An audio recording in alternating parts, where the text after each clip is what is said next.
how you and I think about God matters. Not because God demands that we get our thinking right and is out to get us until we do, threatening, as some espouse, to send us to eternal punishment if we don't accept the one right answer. With all the talk last weekend about the impending apocalypse, we have certainly seen this view of God take center stage, at least for some. And we've witnessed how ludicrous it is for many others, particularly the hosts of late-night comedy, who find that it just doesn't make much sense that a God whose nature is thought to be love would be so set on condemnation and destruction and punishment. No, our view of God matters because it relates to how we see ourselves, how we view others, and how we live in the world. Our view of God can profoundly influence our lives and our world for good, or lead us to do horrific things like kill a doctor out of misguided allegiance to what we believe is a holy cause. A homeowner was interviewed a few days ago after the horrific tornado in Joplin, Missouri. Why do you think you survived and others around you did not? He was asked. My belief in God, he was quick to respond, implying that it was his faith in God that saved his life, a faith apparently not shared by others. He expressed a view of God that helps him to make sense of his situation, but leaves many unanswered questions, difficult questions. Does God's love extend equally to those who don't believe in God? Or does God give up on them, abandoning them as unwanted, allowing them to be killed in a deadly tornado? Our image of God is a window into our understanding of the character of God. And as you and I look through this window, we decide whether to seek God and relate to God, or to live as if either God doesn't exist or simply doesn't matter. Katie, a graduating high school senior at University Presbyterian Church a few years ago, challenged all of us listening to her sermon to follow our questions and to not be afraid of our doubts. She may have been speaking primarily to her young peers, but her word was a challenge to all of us at whatever age. Our lives are an unfolding journey of growth and change and new understandings. New learning is needed all the time. We don't ever have it all locked up. It's why we as Presbyterians often say that, yes, we stand in the Reformed tradition, but we are always in the process of being reformed. We are open to new learning.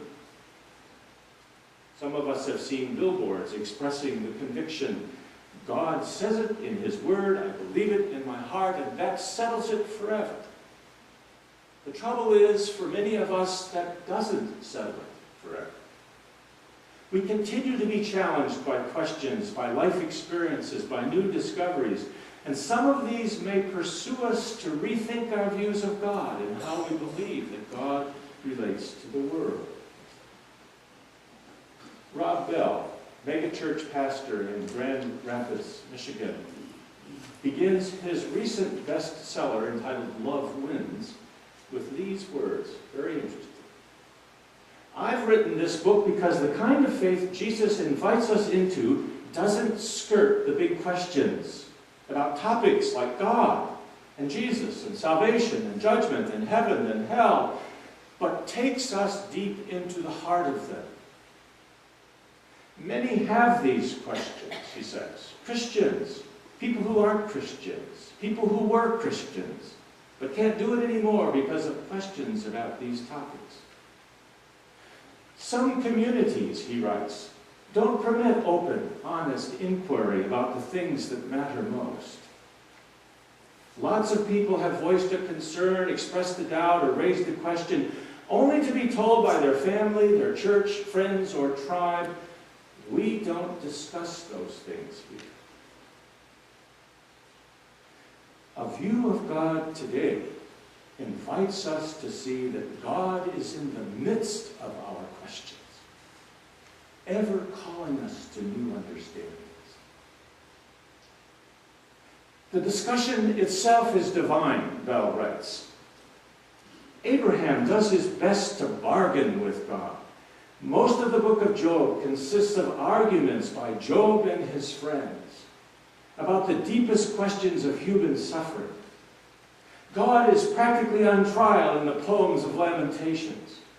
And Jesus responds to almost every question he's asked with a question. If ever you and I think we have total clarity and we've got it all figured out, we can be assured that we're getting derailed somewhere and going down the wrong track. As Brueggemann suggests in our prayer of confession today, we just may be creating an idol to our own liking. God is simply too complex for any of us to profess that we understand completely and to know with full assurance who God is and what God is about. Now, one of the developments in recent years that has raised significant questions for me and moved me to reconsider some of my views of God is Charles Darwin's theory of evolution. I grew up in a church that taught that God created the world in 6 solar days. In the Bible that I received as a teenager, there printed in the text right alongside of Genesis chapter 1 and verse 1, was the date 4004 BC. Bishop Ussher's calculation for when God created the heavens and the earth. Now, I think this date has been modified more recently by those who hold a similar view today. And in fact, it is a perspective, according to a recent Gallup poll, that is owned by about 40% of our population. In contrast, the vast majority of scientists today hold a much different perspective. A week ago, I visited the Museum of Natural History in New York City. Maybe some of you have been there. And I spent almost 2 hours in a wonderful special exhibit devoted entirely to the human brain. I was told in that exhibit that our brains have been a long time in development, that animals first appeared about 600 million years ago, mammals 200 million years ago, and humans in early forms 200,000 years ago. That your brain and my brain is a result of the development of all of these years. It sought to explain that brains found in simpler animals, fish and lizards for example, contain only the brain stem. And such brains can handle basic functions like breathing, balance, coordination. More complex animals, mammals, developed additional brain areas that allowed them to go beyond reflex and instinct. They have the capability to create strong emotional bonds between family members and to take care of their young beyond birth. Primates have an important additional area of their brain, the cortex. Animals in this group, like monkeys and apes, can recognize facial expressions. They're able to communicate. And they have social relationships. Human brains are the most recent to develop and have an additional area called the frontal cortex. This area enables us not only to experience those basic emotions, but more complex emotions like grief or shame. Further, we have the unique ability to plan and predict and organize. We can set goals and objectives, and we can strategize for how to complete and accomplish these goals. We have these capabilities because of the development of our frontal cortex. And as the commercial puts it, You've come a long way, baby. Now, I stood there 2 weeks ago in that museum looking at that chart of animal and human development and putting together the various parts of the brain that was in a plastic model that was geared to help you see how things have developed and changed over the years. And thinking about my own brief lifespan there of 70 or maybe, hopefully 80 years in this vast timeline of human development. And wondering how I fit in this grand picture. And I also stood there and contemplated the future. If our brains have gone through all of this development, well then, what's next? Is it over? Is there a new part of the brain that is in some stage of evolutionary development at this very moment, perhaps in our technological age? It will allow us to process data differently or more quickly. Scientists know that evolution is ongoing.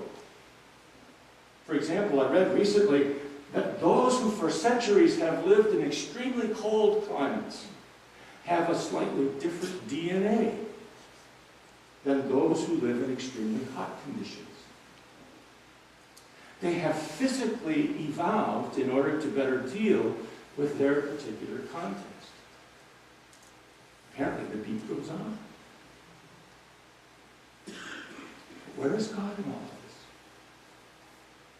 Did God simply create it all to look as if creation has been evolving all these millennia, but it really only took 6 days? Did God wind up the universe like a clock, setting it ticking and then let it go to make its way on its own? Or is God in the midst of the process, not controlling and manipulating the development, but there in an influencing and persuasive manner, coaxing creation towards greater complexity and value? Is God the luring energy behind the emerging evolutionary development of human beings and the rest of creation? John Hott, in his book, God After Darwin, a theology of evolution, points toward the gifts that evolution brings to our faith. Evolution helps us to see that creation is not something that happened once upon a time, that it is an ongoing reality, and that it continues to develop and unfold. Evolution challenges us to rethink how God is involved in creation. God's power, from the perspective of evolution, is not the power to control and to manipulate, rather, it is the capacity to influence.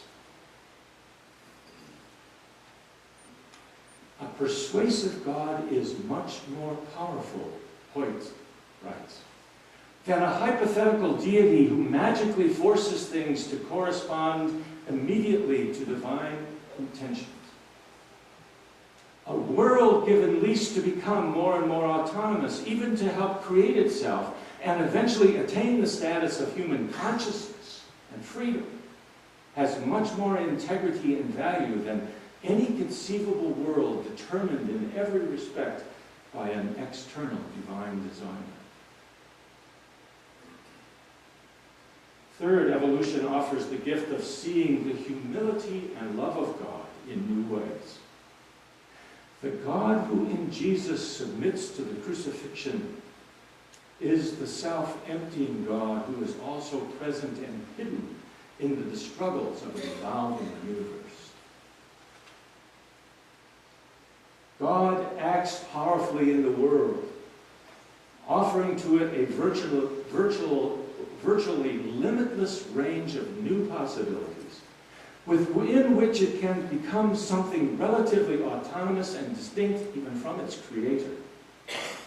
By giving the divine self away completely to the world, God encourages the world to develop as something radically other than the divine. For that is how genuine love works. The self-emptying God of evolution is like the parent who wishes only what is best for the child and sets the child free to become whatever he or she chooses A loving parent doesn't abandon, doesn't let go, doesn't just wind up and send out. A loving parent stays close, encouraging, seeking to influence as best as it can, but without controlling or manipulating, unsure and unknowing of what the final result will be. That is the meaning of love. Evolution helps us to see that religion is more an ongoing voyage of discovery than one of recovery of the past. An evolutionary perspective looks towards the future, to the new thing that is waiting to be discovered. It looks for the new dimension of God's work in the world, knowing that God is continually creating a new heaven and a new earth. As a result, it is not afraid of modern science, but embraces it, for all new learning can lead to a new discovery of God. In the work that God is doing, all of us are invited to participate. We share, as the Apostle Paul wrote, in nature's own groaning and longing for the consummation of creation. Evolution helps us to see nature, not as a design, but as a promise. For God's plan is not a blueprint. Rather, it is a vision of what the cosmos might become. And in the midst of the world's becoming, you and I are invited and called to be co-creators with God in God's work of making all things new. And so day by day we look for fresh signs in newspapers and television stories and conversation of God's hidden activity in the world and of the places where there are new evidences of greater complexity emerging, of greater beauty, of greater love, of truth. Now, not only does science continue to push us to raise questions, but so does sociology. And here I'm thinking of the religious pluralism about which we are so much more aware in our postmodern world. How are we to live in a world of such diversity? How are we to honor the way of Jesus without rejecting those who have found God in other ways? I think our text provides a window through which to examine this phenomenon. Paul, we read, stands there on the Areopagus amidst all of those symbols of the religious pluralism of his day. There on the plaza of embodied statues, of a multitude of deities, he takes note of the shrine dedicated to the unknown God and chooses to add his understanding of God to all of those indicated by the other shrines.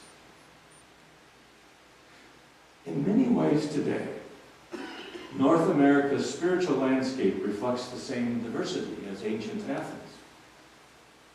Christianity no longer has a preferred status for young adults or even baby boomers.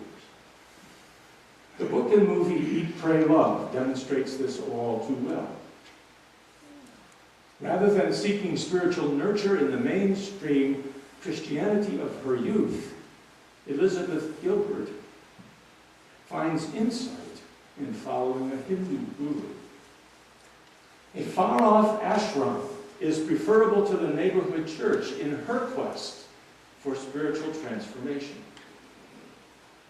And many of us today, similarly, have become more eclectic and synergistic in our own spiritual practices. We are reaching out to employ and join a variety of spiritual techniques and texts to our own Christian faith and prayer life. Paul is intent on sharing the view of God he has gleaned in the life and death and resurrection of Jesus Christ. At the same time, we notice an interesting theme.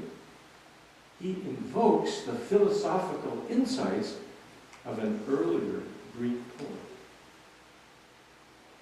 Paul claims that God is the reality in whom we live and move and have our being. He's quoting a Greek philosopher, poet. He asserts in pointing to the shrine of the unknown God that God is beyond our imagination. God is mystery, never to be revealed by any words of description we may use, I am simply I am. At the same time, God is right here in the midst of our lives, in where we live and where we move, in who we are, revealed in all of the things that surround our lives, as well as the depths of our innermost being. God is beyond, God is also in the midst of who and where we are. And if God is with him in his Jewish and Christian understanding, then God must also be in the insights of that Greek poet who penned the phrase that Paul has chosen to use. For wherever truth is present, God is its source, for God is truth.